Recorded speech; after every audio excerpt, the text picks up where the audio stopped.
everyone. My name is Jamity Cardion.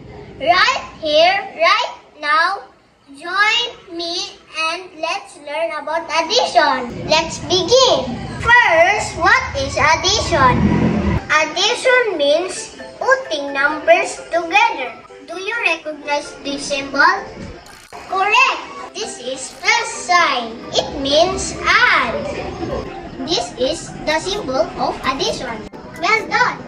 Now, let's have 3 examples. Alright, let's go. Smiley wants to eat bananas. There are 6 bananas, but Smiley wants to add 3.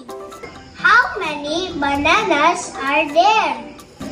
There are 6 bananas and 3 bananas. 6 plus 3.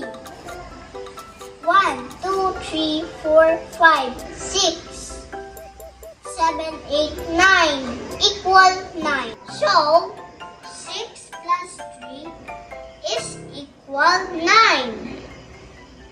There are 9 bananas altogether. For our second problem, Smiley bought 8 orange juice but his mother gave him 2 apple juice.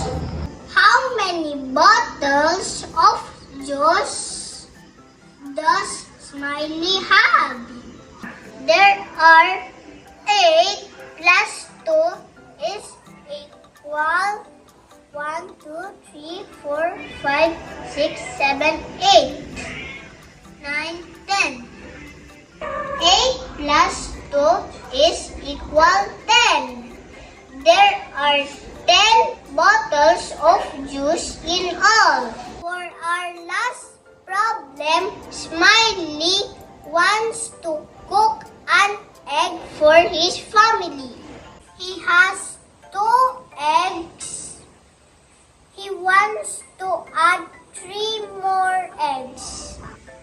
2 plus 3 is equal 1, 2, 3, 4, 5. 5. There are 5 eggs altogether. That's it for today. Thank you for joining me to learn about addition. See you next